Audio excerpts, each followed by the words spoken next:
अस्सलाम वालेकुम स्टूडेंट, उम्मीद है आप लोग खैरियत से होंगे। बेटा मैं आज आपके सामने MCQs of accounting second year 2021 की अकाउंटिंग की एमसीक्यूज़ लेकर आपके सामने मौजूद हूँ। आपको इसकी एक्सप्लेनेशन कर देता हूँ। 2021 में आपके पास जो आई थी 25 एमसीक्यूज़ आई थी और इस साल भी 40% एमसीक्यूज़ आने का चांस है, वो तो आपको पता है। ठीक है, तो ज़्यादा से ज़्यादा आप एमसीक्यूज़ पे तवज्जो देने के लिए ज़रूरी है कि आपको उसकी तरीक़ेकार आते हो। सिर्फ टिक लगाने से काम नहीं चलता है।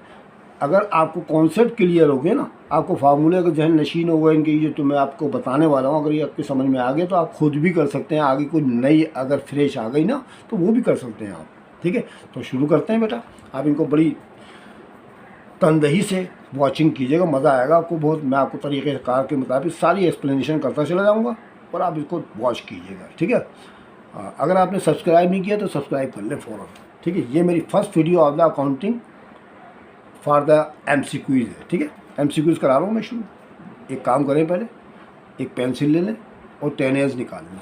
बेटा 10 एज मेरे पास है फिरोज़ कमर का। अगर आपके पास फिरोज़ कमर का है तो वो निकाल लें, अगर यूसुफ़ी पब्लिशर का तो वो निकाल लें। जो सा भी आपके पास हो निकाल लें, क्योंकि 10 एज में सब सवाल तो एक जैसे हो, एमसीक्यूज़ तो एक जैसी होंगे ना। आपको टिक लगाना है सिर्फ और समझना है बस सिर्फ। ठीक है, शुरू करें। जी सर, शुरू कर दें। चलो भाई स्टार्ट। अब आप गौर से मेरी बातें सुनते रहिएगा और समझिएगा, इंशाअल्लाह आपके समझ में सारा आ जाएगा। जूम करके देख लीजिएगा, अगर आपको क्लियर नज़र ना आए तो जूम कर लीजिएगा। ठीक है, बस मेरी बातें सुने और इसको समझें। नंबर 1, द कंपनी डिक्लेयर्स करती है डिविडेंड्स आउट ऑफ। ठीक है, कंपनी जो है कैश डिविडेंड हो या स्टॉक डिविडेंड हो उसको डिक्लेयर करती है, यानी पेमेंट करती है या ऐलान करती है या अदायगी करती है। कैसे करती है? 4 नाम लिखे। Number 1 expenses, number 2 cash, number 3 retain earning.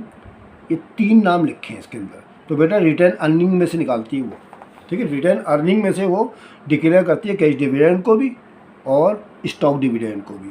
अब आप बोलेंगे सर कैश डिविडेंड होता क्या? बहुत से बच्चे नहीं जानते ना, कैश डिविडेंड और स्टॉक डिविडेंड नहीं जानते। तो बेटा कैश डिविडेंड और स्टॉक डिविडेंड में थोड़ा सा डिफरेंस है। स्टॉक डिविडेंड कहते हैं जो हम कंपनी शेयर जारी करती है ना, उसके ऊपर जो इंटरेस्ट देती है उसको कहते हैं स्टॉक डिविडेंड। और जो डिबेंचर्स जारी करती है, बॉन्ड जारी करती है, उसके ऊपर जो इंटरेस्ट दिया जाता है वो कहलाता है कैश डिविडेंड। ठीक है, तो चुनाचे रिटेन अर्निंग में से इसको किया जाता है। आपने सवाल भी कर रखा होगा इसका अकाउंटिंग के अंदर, रिटेन अर्निंग या डिस्पोजल ऑफ नेट इनकम के नाम से सवाल है। तो उसके अंदर गारंटी भी यही पास होती है ना कि रिटेन अर्निंग डेबिट और कैश डिविडेंड क्रेडिट। ठीक है, यही आपने पढ़ा था ना। तो ये रिटेन अर्निंग याद करिएगा, जब भी डिक्लेयर कर लगा है कंपनी डिक्लेयर करे डिविडेंड को तो काय में से करती है? रिटेन अर्निंग में से पेमेंट करती है। एक तरह से पेमेंट करने का समझ लें आप आसान अल्फाज में। नंबर 2, गेन और loss on realization is transfer to. अगर गेन हो जाए यानी प्रॉफिट हो जाए या लॉस हो जाए ऑन रियलाइजेशन, ठीक है, सेल करने में, इस transfer to partners capital account. तो ट्रांसफ़र कर दिया जाता है इसको पार्टनर्स के कैपिटल अकाउंट के अंदर। देखिए और भी नाम लिखे हैं इसके अंदर, creditor account, number 2 asset account और डेटर अकाउंट्स। तो इनमें नहीं बल्कि पार्टनर्स के कैपिटल अकाउंट में। देखें ना बेटा कि आप जानते हैं कि अगर गेन होगा तो हमारे बिजनेस में इजाफा हो जाएगा, तो इसका मतलब हमारे कैपिटल में भी इजाफा हो जाएगा, क्योंकि गेन तो प्लस होता है ना जाकर, यानी प्रॉफिट, गेन प्रॉफिट को कहते हैं ना, प्रॉफिट प्लस हो जाएगा जाकर हमारे कैपिटल में, वो इंक्रीज़ कर देगा हमारे। अगर लॉस होगा तो हमारे कैपिटल में कमी कर देगा। तो चुनाचे पार्टनर्स के कैपिटल अकाउंट के अंदर हिसाब किताब होता है इसका। तो ठीक है, गेन और लॉस जो है रियलाइजेशन का जो भी होगा वो ट्रांसफ़र कर दिया जाता है पार्टनर्स के कैपिटल अकाउंट में। रियलाइजेशन से मतलब यहाँ पर आप ये समझ लें कि अगर हमने अदर एसेट्स बेची हैं या बेची है ना, या तो वो लॉस में बेची होंगी या फिर वो सेल में। जैसे लिक्विडेशन का आपने सवाल कर रखा होगा, डिसोल्यूशन का, तो उसके अंदर रियलाइजेशन मेथड इस्तेमाल किया जाता है ना। तो चुनाचे लॉस हो या गेन हो, ये मुतासिर करता है पार्टनर के कैपिटल अकाउंट को। ठीक है, ये आप याद कर लीजिएगा। नंबर 3, ये फार्मूला से लिखा हुआ है इसके अंदर। ठीक है, total cost minus accumulated depreciation is equal to. Total cost में से अगर एक्यूमुलेटेड डेप्रिसिएशन को निकाल दिया जाए तो उसको क्या कहते हैं? ठीक है, मैं लिख के दिखा देता हूँ थोड़ा सा आपको ताकि क्लियर नज़र आ जाए आपको, क्योंकि किताब में ज़रा छोटा छोटा लिखा है टोटल। ठीक है, लिखा है टोटल कास्ट जैसे ये है आपकी, ठीक है, उसमें से लेस करना है आपने अलाउंस फॉर डिप्रिसिएशन या एक्यूमुलेटेड डिप्रिसिएशन, एक्यूमुलेटेड, इसको अलाउंस फॉर डिप्रिसिएशन भी कहते हैं, या आप इसमें से माइनस करना चाहते हैं बेटा, तो जो जवाब है ना उसको कहते हैं बुक वैल्यू, ठीक है। ये डिमिनिशिंग बैलेंस में आपको बहुत इस्तेमाल होगा, बुक वैल्यू कहते हैं उसको, ठीक है। जो जवाब आएगा वो बुक वैल्यू कहलाता है। अगर आपकी टोटल कॉस्ट ऑफ मशीन हो, कोई भी हो टोटल कॉस्ट ऑफ मशीन, ठीक है, उसमें से आप एक्यूमुलेटेड डेप्रिसिएशन निकाल देंगे जो आपके इस साल में हो चुका है, तो आपके पास जो वैल्यू आएगी ना वो बुक वैल्यू कहलाएगी इस साल की, ठीक है। इतने का माल आपका बचा। मिसाल के ऊपर जैसे आपकी टोटल का 1 लाख रुपए की है और डेप्रिसिएशन लग गया साल का 20,000 रुपया, तो आप लेस करेंगे एक्यूमुलेटेड डेप्रिसिएशन के नाम से, तो 1 लाख में से 20,000 रुपये निकालेंगे तो बुक वैल्यू उसकी 80,000 आ जाएगी आपकी। सही है, समझ में आ गया? ऐसे करते हैं बच्चों। चलो अभी अगला देखते हैं, मैं बताते करता रहूँगा आपको ताकि आपको समझ में आता रहे बच्चों। उसके बाद नंबर आ गया हमारा 4, इन case of non profit concern, ठीक है। एक सवाल आपने नॉन प्रॉफिट कंसर्न भी पढ़ा होगा जिसमें आपने रेसिड पेमेंट का हिसाब किताब किया होगा, उसमें आपको सरप्लस और डिफिक्ट और एक्यूमुलेटेड फंड वगैरह की तमाम चीज़ें देखी होंगी आपने रेसिड एंड पेमेंट में। तो यहाँ पर ये सी सवाल का मकसद है कि इन case of non profit concern के अंदर, ठीक है, नॉन प्रॉफिट कंसर्न का जो केस होता है उसमें अकाउंट इज़ यूज़ किया जाता है इन प्लेस ऑफ कैपिटल। तो बताइए उसमें कैपिटल क्यों नहीं लिखते, कैपिटल की जगह कौन सा लफ्ज़ देते हैं, ठीक है, उसमें बेटा एक्यूमुलेटेड फंड लिखा जाता है उसकी जगह, ठीक है। कैपिटल के बदले आप एक्यूमुलेटेड फंड इस्तेमाल करते हैं वहाँ पर, एक्यूमुलेटेड फंड याद रखिएगा। कैपिटल जो है के बदले आप जो वहाँ पर लफ्ज़ इस्तेमाल करेंगे एक्यूमुलेटेड फंड, जबकि आप दूसरे नॉर्मल बिजनेस के अंदर जो भी इस्तेमाल करते हैं ना बेटा, तो उसके अंदर कैपिटल के लिए कैपिटल ही इस्तेमाल करना है आपने, ठीक है। कैपिटल आप जानते हैं स्टार्टिंग कैपिटल यानी ओपनिंग कैपिटल होता है, कैपिटल एट स्टार्ट और कैपिटल एट एंड, कैपिटल ही रहेगा वो जो आपने कारोबार में रकम लगाई उसको तो कैपिटल कहते हैं ना। लेकिन यहाँ पर जो नॉन प्रॉफिट कंसर्न है ना, तो इसका ये जो दरअसल ऐसा बिजनेस होता है या ऐसा कारोबार होता है जिसके अंदर मकसद प्रॉफिट कमाना नहीं होता है, प्रॉफिट कमाना नहीं है तो बल्कि समझ लें आप कि खिदमत करना होता है, यानी लोगों की खिदमत करना होता है, जैसे रफ़ाए अम्मा के काम, जैसे मदरसे में पढ़ाना, जैसे क्या नाम है अस्पताल खोल देना, ठीक है। और जैसे फुटबॉल क्लब के आपने बहुत सवाल इसके क्लब वगैरह के आपने सवाल किए होंगे ना, तो इसमें कैपिटल का लफ्ज़ इस्तेमाल नहीं करते बल्कि उसके बदले एक्यूमुलेटेड फंड का लफ्ज़ इस्तेमाल करते हैं। सही है। थोड़ी मालूमात के लिए एक चीज़ और बता दूँगा मैं आपको आगे के लिए कि इसमें प्रॉफिट का भी लफ्ज़ इस्तेमाल किया जाते हैं। प्रॉफिट के लिए सरप्लस इस्तेमाल किया जाता है। क्या इस्तेमाल किया जाता है? Surplus, SUR sir PLUS plus. Profit का लफ्ज़ इस्तेमाल नहीं करते, सरप्लस इस्तेमाल करते हैं। अगर इसमें लॉस हो जाए तो इसमें डिफिसिट या डिफिक्ट का इस्तेमाल करते हैं, ठीक है। ये लफ्ज़ इस्तेमाल करते हैं, ये लॉस के लिए और ये प्रॉफिट के लिए, ठीक है। अभी आएंगे खाली जगह इसकी भी फिक्र नहीं करें। चलिए अभी आगे चलते हैं, समझ में आगे बच्चों। आगे 5वें के बाद नंबर 5वां नंबर आ गया, ठीक है। At the time of liquidation, जब आप लिक्विडेट करते हैं किसी कारोबार को, रिमेनिंग कैश जो बाकी बचते हैं ना पैसे, टू बी डिस्ट्रीब्यूट यानी तकसीम कर दिए जाते हैं अमाउंट द पार्टनर के दरमियान किस रेशियो से, मतलब ये पूछना कौन से रेशियो से। तो बेटा देखिए इनमें 2-3 तरह की रेशियो इन्होंने लिख दी हैं। Number 1 beginning capital ratio, ending capital ratio, ठीक है, और as per capital balances at the end और इक्वली, ठीक है। तो चुनाचे अगर सवाल के अंदर ये बोल रहे हैं लिक्विडेशन करते वक्त नॉर्मली तौर पर जो डिस्ट्रीब्यूट किया जाता है वो जो है अमाउंट ऑफ पार्टनर के दरमियान किया जाता है वो एंडिंग कैपिटल रेशियो से दिया जाता है। जब लिखा हो क्या ख़ास तौर पर एक लफ्ज़, ठीक है, कि shares and profit losses according to their capitals, ठीक है, कैपिटल के मुताबिक। नहीं तो अगर इक्वली होता तो लिखा हुआ होता है, ठीक है, इक्वली भी होती हैं, इक्वली भी इनके दरमियान प्रॉफिट और लॉस को डिवाइड किया जाता है। तो चुनाचे यहाँ पर एंडिंग कैपिटल रेशियो से हम इनको डिवाइड करते हैं। आप इसको याद करें, टिक लगाएं। Number 6 the price of the share which is coated on stock exchange is called, ठीक है।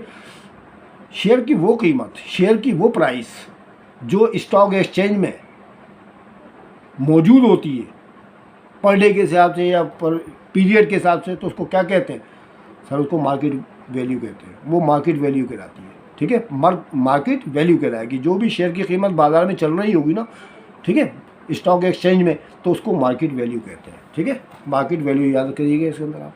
Number 7, in case of insolvency of A partners. ठीक है, अगर पार्टनर्स जो है इंसॉल्वेंट हो, यानी कि ना देने वाले, यानी उर्दू में हम कहेंगे कंगाल, उर्दू में उनको कंगले कहेंगे, जो दे ना सकते हो, बैंकरप्ट हो। ठीक है, तो पार्टनर जो इंसॉल्वेंसी हो, हिज हर, जब लड़का हो या लड़की, कोई लेडीज़ हो या जेंट्स हो, उनका कैपिटल डेफिशिएंसी जो है बर्न बाई, उनकी कैपिटल की जो पैसा चढ़ जाता है ना, वो कौन बर्दाश्त करता है भाई। यहाँ जवाब आएगा बेटा, आपने लिक्विडेशन का सवाल तो कर रखा है कि अगर कोई पार्टनर इंसॉल्वेंट हो तो उसके ऊपर जो भी डेबिट बैलेंस आएगा ना, डेबिट बैलेंस, वो बाकी पार्टनर बर्दाश्त करते हैं। ठीक है, वो अपने कैपिटल में से निकाल के देते हैं पैसा। तो यह आएगा जवाब अदर सॉल्वेंट पार्टनर्स। ठीक है, याद कर लीजिएगा इसको। ठीक है, अदर सॉल्वेंट देते हैं, अदर सॉल्वेंट पार्टनर, जो सॉल्वेंट, जो दे सकने के काबिल है। अगला नंबर है subscription received in advance is a या an. Subscriptions received in advance, देखिए एक लफ्ज़ आया इसमें एडवांस। एडवांस का मतलब याद रखिएगा, जब भी हम किसी शख्स से एडवांस रिसीव करते हैं ना कोई, तो उसका वो हम पर लाइबिलिटीज़ हो जाती है। याद रखिएगा, याद रखिए, लाइबिलिटीज़ होती है। अगर मैं आपसे फ़र्ज़ करूँ, मैं आपको ट्यूशन पढ़ा रहा हूँ, ठीक है, आपसे मैं एडवांस फीस ले लूँ। ठीक है, जैसे मिसाल को इसी महीने की 1 तारीख को फर्स्ट जुलाई को ले लिया हमने, अब पूरे महीने पढ़ने नहीं आया मेरे पास, और फिर जुलाई के बाद अगस्त की 1 तारीख को नमूदार हो, तो बेटा हम पर तो, मेरे पर तो उधार चढ़े हो ना आपके पैसे, वो तो एडवांस ले रखे हैं हमने, मैंने आपको पढ़ाया कब है। ठीक है, तो चुनाचे अगर कोई भी चीज़ एडवांस ले ली जाए तो वो एज ए लाइबिलिटीज़ इस्तेमाल होती है। तो बेटा ये लाइबिलिटी पे निशान लगा दे फ़ौरन। ठीक है, लाइबिलिटी पे निशान लगा दे। कोई भी सब्सक्रिप्शन हो, फीस हो, सर्विस हो, इंटरेस्ट हो, रेंट हो, कोई भी रिसीव हो, इन एडवांस हो, तो वो तो लाइबिलिटीज होती है। नंबर अगला है the depreciation is not change on. Depreciation जो है is not charge, sorry change नहीं, चार्ज। डेप्रिसिएशन जो है इनमें से किसी एक पर चार्ज नहीं किया जाता। नंबर 1, बिल्डिंग पे तो डेप्रिसिएशन लगता है बच्चों, क्योंकि उसकी कीमत दिन ब दिन कम होती है। फर्नीचर में भी लगता है। ऑफिस इक्विपमेंट पे भी लगता है, क्योंकि पुर्जे लगे हुए उसके अंदर। और आखिरी चीज़ आ गई लैंड। बेटा लैंड के ऊपर डेप्रिसिएशन नहीं चार्ज किया जाता। लैंड की कीमत तो दिन ब दिन बढ़ती है, इंक्रीज होती है बच्चों, आपने नोट किया होगा। तो लैंड एक ऐसी वाहिद नॉन करंट एसिड है जिसके ऊपर डेप्रिसिएशन चार्ज नहीं किया जाता। इसकी कीमत तो बढ़ती है भाई, वैल्यू बढ़ती है इसकी। तो आप लैंड याद करें जिसके ऊपर डेप्रिसिएशन नहीं लगता, बाकी सब पे लगता है।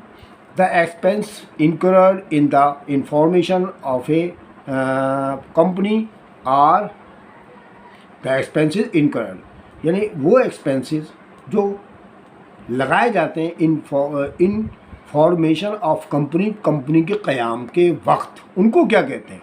तो बेटा उनको तो कहते हैं प्रीलिमिनरी एक्सपेंसेस। ठीक है, ये लिखा हुआ है, याद करिएगा। और ये प्रोमोटर्स के ज़रिए होते हैं, प्रोमोटर यानी डायरेक्टर को भी आप कह सकते हैं। ठीक है, तो चुनाचे वो एक्सपेंसेस जो कंपनी की तश्कील के वक्त या क़याम के वक्त या फॉर्मेशन के वक्त अदायगी करनी पड़ती हैं, उनको कहते हैं प्रीलिमिनरी एक्सपेंसेस। याद कर लीजिएगा, कुछ याद करने की भी है, कुछ समझने की भी है बेटा इसमें।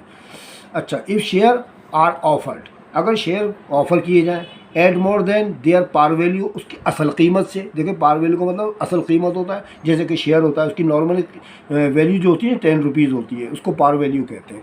हो सकता है किसी कंपनी का शेयर 20 रुपये का भी हो, तो 20 रुपये उसकी पार वैल्यू कहलाएगी। तो पार वैल्यू से अगर ज़्यादा क्या नाम है वैल्यू लगाई जाए एक्सेस अमाउंट, तो उसको क्या कहते हैं। तो बेटा हमेशा याद रखिएगा कि अगर पार वैल्यू से ज़्यादा कीमत पर शेयर को ऑफ़र किया जाए या इशू किया जाए तो उसको कहते हैं प्रीमियम। क्या कहते हैं उसको, प्रीमियम। यही प्रीमियम पे निशान लगा लें। ठीक है, और अगर यहाँ पर जुमला होता है ना, इफ़ शेयर ऑफर्ड, ठीक है, लेस देन, अगर कम कीमत पर फरोख्त किया जाए या इशू किया जाए, है ना, शेयर, तो उसको कहते हैं डिस्काउंट। शेयर डिस्काउंट कहते हैं उसको, याद रखिएगा। शेयर डिस्काउंट डेबिट होता है और शेयर प्रीमियम क्रेडिट होता है। ठीक है, तो प्रीमियम याद करिएगा। फिलहाल लिख के सुन दो कि अगर पार वैल्यू से ज़्यादा कीमत पर शेयर को इशू किया जाए तो उसको कहते हैं प्रीमियम। ठीक है, याद रखिएगा। Salvage value is not considered when depreciation is calculated under. इसमें आपको 4 मेथड के नाम लिख दिए। एक तो working hour method, number 2 fix installment method जिसको हम डेप्रिसिएशन मेथड भी कहते हैं, और ये यूनिट प्रोडक्शन मेथड और डिमिनिशिंग बैलेंस। 4 नाम लिखे हैं, 4 मेथड के नाम। तो बेटा याद रखिएगा कि सैलवेज वैल्यू उस रकम को कहते हैं जब पूरा फुली डेप्रिसिएटेड कोई इक्विपमेंट या कोई फर्नीचर वगैरह हो जाए, कोई भी मशीन अपनी पूरी ज़िंदगी मुकम्मल कर ले, जो भी उसकी लाइफ थी थे, उसके बाद जो कीमत पे बिकती है ना, उसको सैलवेज वैल्यू भी कहते हैं, उसको रेजिजुअल वैल्यू भी कहते हैं, उसको स्क्रैप वैल्यू भी कहते हैं। तो फिलहाल तो यहाँ पर सैलवेज वैल्यू है ना, तो सैलवेज वैल्यू इन चारों मेथडों में किस में अप्लाई नहीं करते आप लोग? तो बेटा वो डिमिनिशिंग बैलेंस मेथड है, उसमें रेट होता है दरअसल। डिमिनिशिंग बैलेंस मेथड में रेट गिवन होगा 20%, 25%, ठीक है। बाकी तीनों मेथड है, इसमें आपको सैलवेज वैल्यू का अमल दखल होगा। आपने किए होंगे ना सवाल, तो आपको जानते हैं वर्किंग आवर मेथड में भी इस्तेमाल करते हैं कि कॉस्ट में से आपको सैलवेज वैल्यू निकालनी पड़ती है और फिर टोटल आवर से डिवाइड करना पड़ता है, फार्मूला आपको पता होंगे। तो बस ये डिमिनिशिंग बैलेंस मेथड है जिसके अंदर सैलवेज वैल्यू इस्तेमाल नहीं होती है। नंबर अगला है the account grow with a non profit organization ascertain its surplus और डिफिट इज कॉल्ड, ठीक है। अब देखिए, फिर मैंने भी आपको पीछे सरप्लस और डिफिसिट बताया था ना, तो देखिए यहाँ पर आ गया दोबारा, यहाँ पर या तो सरप्लस यानी प्रॉफिट और डिफिसिट नुकसान। तो यहाँ पर जो है इनकम एंड एक्सपेंडिचर अकाउंट में होता है वो, ठीक है। इसमें इनकम एंड एक्सपेंडिचर अकाउंट के अंदर जो है प्रॉफिट के लिए सरप्लस और डिफिसिट जो है ना नुकसान के लिए इस्तेमाल करते हैं, ये मतलब था इसका, ठीक है। तो आप इनकम एंड एक्सपेंडिचर अकाउंट लिख दीजिएगा ये, ठीक है, समझ गए। उसके बाद है इन केस ऑफ लिक्विडेशन की सूरत में जब एक फर्म होती है, लिक्विडेट करती है तो कारोबार को, the assets of the firm, asset जो है ना पूरी फर्म की, आर परचेज की जाती है, सोल्ड की जाती हैं, डिस्ट्रीब्यूट की जाती हैं या डोनेटेड की जाती हैं, ठीक है बेटा, सोल्ड की जाती हैं। जब माल बेचेंगे जब तो पैसे आएंगे, जब तो डिस्ट्रीब्यूशन होगी सब पार्टनर के दिमाग, क्योंकि कारोबार तो ख़त्म कर रहे हैं ना, लिक्विडेशन का मतलब कारोबार ख़त्म कर रहे हैं, तो सोल्ड करना पड़ेगी, सोल्ड पे निशान लगाए, लिक्विडेशन में सोल्ड की जाती है। आपने सवाल कर रखे हुए माशाल्लाह। 15वां नंबर है this account is maintain under fixed capital approach. ये वाला अकाउंट जो है ना फिक्स्ड कैपिटल अप्रोच में in profit and loss distribution में ये वाला लफ्ज़ इस्तेमाल करते हैं, ये वाला अकाउंट इस्तेमाल करते हैं। कौन से वाले में बेटा? फिक्स्ड कैपिटल अप्रोच, ठीक है, समझ गए। दिस अकाउंट यानी इन चारों अकाउंटों में से जो भी आपको अकाउंट दे रखे हैं ना, इन चारों अकाउंट में से कौन सा लफ्ज़ इस्तेमाल करते हैं, ठीक है। तो मतलब ये है कि this account is maintain under fixed capital approach in profit and loss distribution, ठीक है। तो बेटा इसको कहते हैं करंट अकाउंट, ठीक है, करंट अकाउंट कहेंगे। करंट अकाउंट इस्तेमाल किए तो कौन से मेथड है? Fixed capital method, fixed capital में, फिक्स्ड कैपिटल पे ज़रा कर लें आप। फिक्स्ड कैपिटल के अलावा जो होता है वो बेटा कैपिटल अकाउंट में जाके चला जाता है। ये करंट अकाउंट में फिक्स्ड कैपिटल पे इस्तेमाल करते हैं, ठीक है, फिक्स्ड कैपिटल, और ये होता है लिक्विडेशन के अंदर, याद रखिएगा। उसके बाद नंबर 16 है in single entry system. Single entry का आपने सवाल कर रखा है। द स्टेटमेंट ऑफ अफेयर्स बनाई होगी, वो किसकी तरह होता है? ट्रायल बैलेंस की तरह होता है। नंबर 2 बैलेंस शीट की तरह होता है। नंबर 3 कैश बुक की तरह होता है या इनकम स्टेटमेंट की तरह होता है। तो अब बेटा आपने स्टेटमेंट ऑफ अफेयर्स बनाई, उसका दूसरा नाम बैलेंस शीट होता है। तो आप सिंगल एंट्री में जो स्टेटमेंट ऑफ अफेयर्स के नाम से सवाल आता है ना, वो दरअसल बैलेंस शीट ही बनानी पड़ती है। और स्टेटमेंट ऑफ प्रॉफिट और लॉस आएगा, वो इनकम स्टेटमेंट कहलाता है। मैंने आपको पहले बता दिया, अभी आगे आने वाला है वो। स्टेटमेंट ऑफ प्रॉफिट और लॉस आ जाए तो ये इनकम स्टेटमेंट में टिक लगाना है, और स्टेटमेंट ऑफ अफेयर्स आ जाए तो आपने बैलेंस शीट पे निशान लगाना है, ठीक है, टिक हो गया, ठीक है, सही है sir. Capital expenditure are recorded as, capital expenditure जो होते हैं किस तरह रिकॉर्ड, किस चीज़ यानी कैसे मतलब ये कह सकते हैं किसके तौर पर इस्तेमाल होते हैं? एसेट के, लायबिलिटीज़ के, कैपिटल के या एक्सपेंस के? तो बेटा कैपिटल एक्सपेंडिचर जो होते हैं हमेशा याद रखिएगा एसेट के ऊपर होते हैं, ठीक है, उनको हम एसेट के तौर पर रिकॉर्ड करते हैं। एसेट्स फिक्स्ड एसेट होती है ना, उनके ऊपर रिकॉर्ड करते हैं, याद रखिएगा। ये हालांकि एक्सपेंडिचर होते हैं, एक्सपेंसेस हैं, लेकिन ये उसकी मशीन की कीमत में ऐड करना पड़ते हैं हमने, तो चुनाची ये एसेट के तौर पर रिकॉर्ड करते हैं, याद रखिए। आपने डेफिनेशन के सवाल कर रखे होंगे। इन केस ऑफ एडमिशन के सवाल में ऑफ ए पार्टनर, जब एक partner, old partner are not ready to reduce their capital, it means यानी कि एक आदमी एडमिट होना चाहता है, एक नया पार्टनर किसी कारोबार में, तो ओल्ड पार्टनर जो है कंडीशन लगा देते हैं कि भाई हम अपना जो कैपिटल है ना उसको रिड्यूस नहीं करेंगे, अपने पास से कुछ नहीं देंगे भाई आपको। इसका मतलब उर्दू में क्या हो सकता है? हम अपने पास से तुम्हें कुछ भी नहीं देंगे भाई, तो बताइए कौन सा मेथड अप्लाई करना पड़ेगा, ठीक है, कौन से क्या तरीका होगा वो, तो उसमें क्या चीज़ किसको मिलेगी, तो बेटा उसमें गुडविल टू न्यू पार्टनर को मिल जाएगी, क्योंकि उसमें goodwill method less than book value का आपको प्रोसीजर करना पड़ेगा। गुडविल मेथड मैं आपको नाम भी लिख देता हूँ ताकि आपको याद रहे कि जब रिड्यूस का लफ्ज़ आता है ना कि ओल्ड पार्टनर्स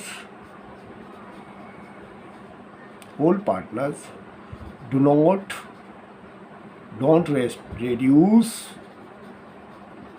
देयर कैपिटल। जब भी आपका ये लफ्ज़ आएगा ना बच्चों, आपने एडमिशन के सवाल कर रखे होंगे कैपिटल, ठीक है, ये वाला लफ्ज़ अगर आ जाए ना तो इसमें आपको कौन सा मेथड अप्लाई करना पड़ेगा, पक्की बात है। इसके अलावा अगर आप दूसरा मेथड अप्लाई करेंगे गलत कर जाएगा आपका सवाल। गुडविल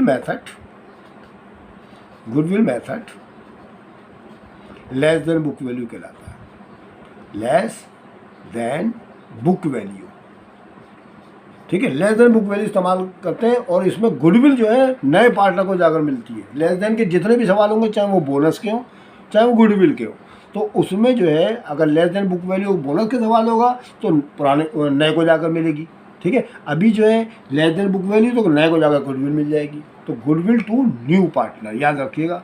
एक लफ्ज़ और ये आगे के लिए याद कर ले, मैं आगे के लिए कराऊंगा ना आपको, तो आगे के लिए भी ज़रा थोड़ा सा बता देता हूँ। एक लफ्ज़ आएगा क्रेडिटेड, ओल्ड पार्टनर क्रेडिटेड, ठीक है, क्रेडिटेड कर ले, क्रेडिटेड, ये लफ्ज़ अगर आ जाएगा तो इसमें कौन सा मेथड आपको अप्लाई करना पड़ेगा, goodwill method more than book value,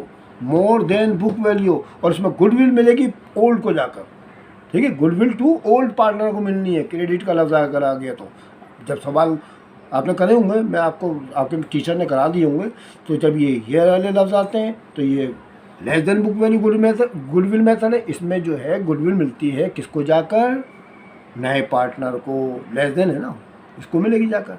और क्रेडिट वाले लफ्ज़ के अंदर अगर आ जाए तो बेटा क्या किसको मिलेगी, ओल्ड पार्टनर को जाकर, ठीक है, मोर देन बुक वैल्यू होगा, ठीक है, बुक वैल्यू से ज़्यादा लगा रहा है वो। चलो भाई हो गया। अब कौन सा बच्चों, तो गुडविल टू न्यू पार्टनर पर टिक लगाए, फटाफट लगा जल्दी से। 14 देखें, when two or more individual engage an enterprise as co-owners, the organization is known। इसका तर्जुमा ये है कि जब दो या दो से ज़्यादा इनफरादी लोग जो होते हैं, ठीक है, आपस में को-ऑनर्स बन जाएं, मुश्तरका तौर पर कारोबार मालिकान बन जाएं किसी भी ऑर्गेनाइजेशन के, ठीक है, या किसी कारोबार के, उनको क्या कहते हैं सर, उनको पार्टनरशिप कहते हैं, ठीक है। सोल प्रोप्राइटर तो ये अकेले मालिक को कहते हैं, याद रखिए। ट्रस्ट कहते हैं इदारे को कहते हैं, ट्रस्ट तो इदारा है ना। जॉइंट स्टॉक कंपनी शेयर का कारोबार करती है, तो इसमें पार्टनरशिप भी तो बचा, तो पार्टनरशिप भी तो दो या दो से ज़्यादा पार्टनर आपस में मिलते हैं, जब भी तो पार्टनरशिप कायम होती है, ठीक है। आपने पार्टनरशिप के सवाल फॉर्मेशन कर रखा है।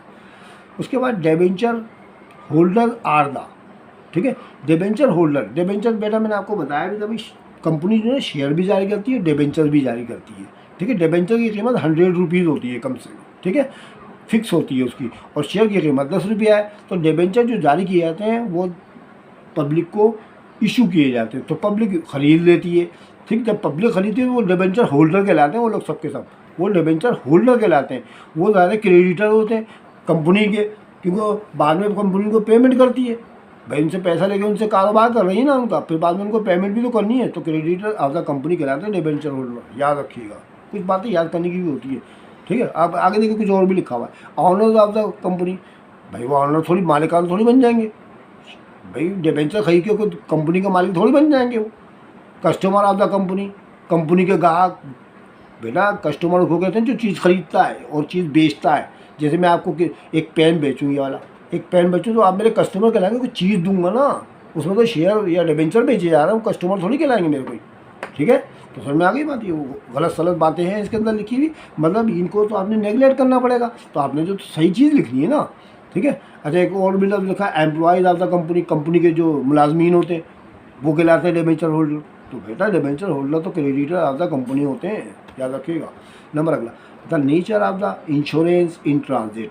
इंश्योरेंस इन ट्रांजिट जो होती है, बताइए इसकी नेचर क्या है, ठीक है। अब इसके अंदर इन्होंने गलती से रेवेन्यू एक्सपेंडिचर टिक कर दिया, ये होती है कैपिटल एक्सपेंडिचर, ठीक है। कैपिटल एक्सपेंडिचर वो तमाम एक्सपेंडिचर होते हैं जो परचेज ऑफ मशीन या परचेज ऑफ फिक्स एसेट करते वक्त हम उसमें ऐड करते हैं, तो ये कैपिटल एक्सपेंडिचर पे टिक लगाएं बच्चों, ठीक है। ये रेवेन्यू एक्सपेंडिचर तो बाद में हमें बेनिफिट बाद में भी फ़ायदा देते हैं, ये बात की बात है, तो ये गलत निशान लगा दिया, आप इस पर टिक लगाएं फ़ौरन। कैपिटल एक्सपेंडिचर मैं और भी नाम बता देना आपको। नंबर 1 इंश्योरेंस ट्रांजिट हो गया, नंबर 2 इंस्टॉलेशन चार्जेस हो गया, आपने पढ़ा होगा नेविशन का सवाल, इंस्टॉलेशन चार्जेस हो गई, इंश्योरेंस ट्रांजिट हो गई, ट्रांसपोर्टेशन हो गई, पैकिंग चार्जेस हो गई, ठीक है, इंपोर्ट ड्यूटी है और भी बहुत से होते हैं, आपने पढ़े होंगे। तो वो सबके जब वो कंपनी में जो वो सॉरी कॉस्ट ऑफ मशीन में जो जमा करते हैं ना वो होते हैं कैपिटल एक्सपेंडिचर है। उसके बाद कौन सा नंबर आ गया बच्चों? सर ये वाला आ गया सर 22वां, the excess of receipt over expenditure. अगर आमदनी यानी रिसीव से मतलब आप आमदनी समझ लें, एक्सपेंडिचर से ज़्यादा हो जाए इन ए नॉन प्रॉफिट कंसर्न के अंदर, यानी वो जो हम जो रफ़ा अम्मा के लिए इदारे खोलते हैं, ठीक है, तो उसको क्या कहते हैं? अभी तो बताया था सर पहले बताया था ना।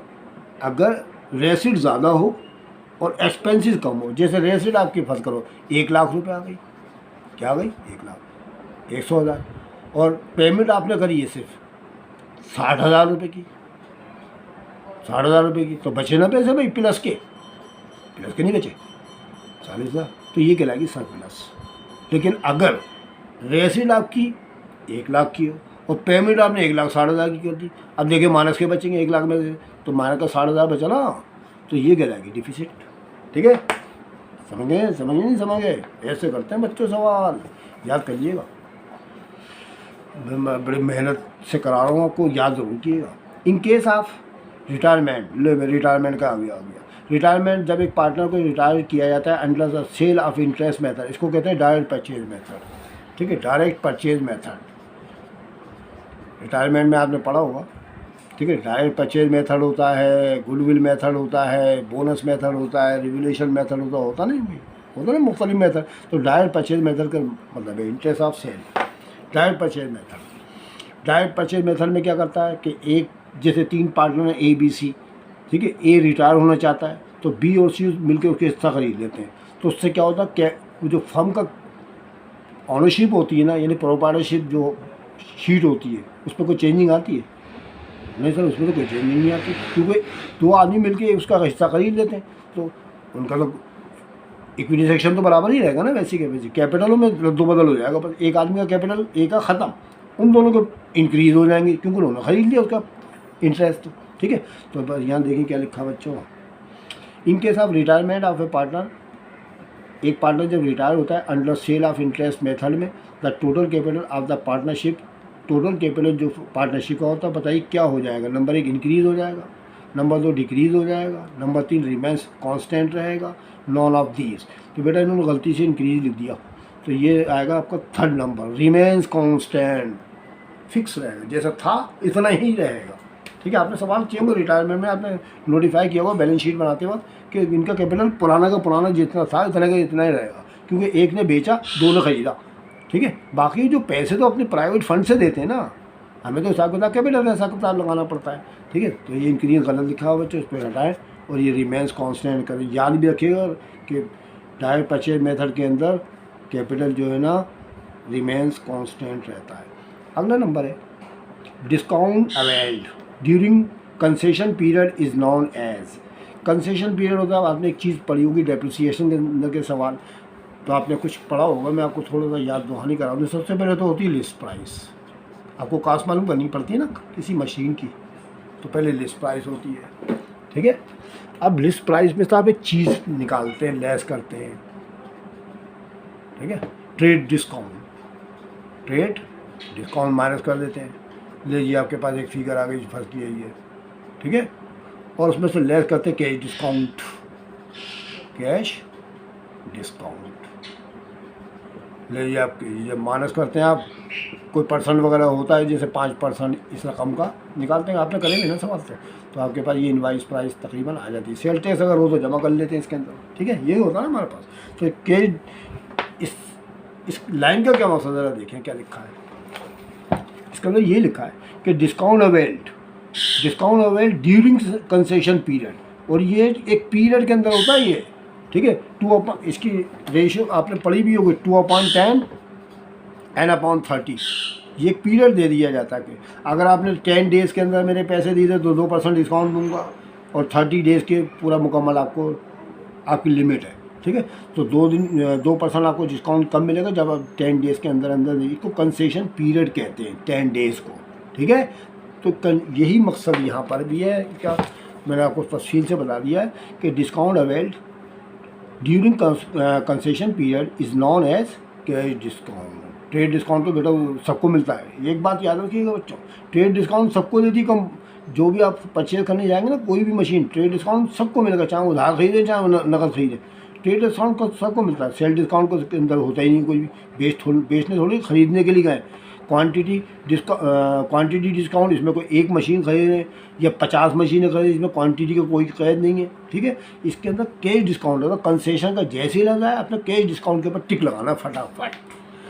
अगला नंबर है the receipt and payment account is a summary of. Receipt और पेमेंट अकाउंट बताइए किसका खुलासा होता है, तो बेटा वो तो कैश बुक का ही होता है, आपको पता है। उसमें भी रेसिट भी करते हैं और पेमेंट भी करते हैं, ठीक है। कैश बुक पे आप टिक लगा लीजिएगा, क्योंकि बैलेंस शीट का तो नहीं होता उसमें, रेसिट और पेमेंट तो कुछ भी नहीं होता बैलेंस शीट के अंदर, ना ट्रायल बैलेंस के अंदर रेसिट पेमेंट का कोई लफ्ज़ आप देखेंगे, प्रॉफिट एंड लॉस अकाउंट के अंदर भी आप रेसिट पेमेंट नहीं देखते हैं, आप तो सिर्फ कैश बुक में देखेंगे। आपको कैश बुक तो बनाना माशाल्लाह फर्स्ट ईयर से आती होगी कि एक साइड पे डेबिट सब होता है, एक साइड पे क्रेडिट होता है, रेसिट होता है इधर लिखिए, पेमेंट होता है इधर लिखिए, आती है ना कैश बुक, तो बस कैश बुक का ही होता है। तो बेटा मैंने आपको ये 2021 की अकाउंटिंग की MCQ करा दी, आप इसको वॉच कीजिएगा, ठीक है। और इनको जो जो याद करने की चीज़ है ना याद कर लीजिएगा, क्योंकि अभी याद देखें, बात सुन लें, यही चीज़ें ना अभी आगे आने वाली है, फिर दोबारा से रिवाइज होके आएंगी, तो फिर आपको पहले से आती होगी ना बच्चों, ठीक है। तो मज़ा आ जाएगा फिर तो।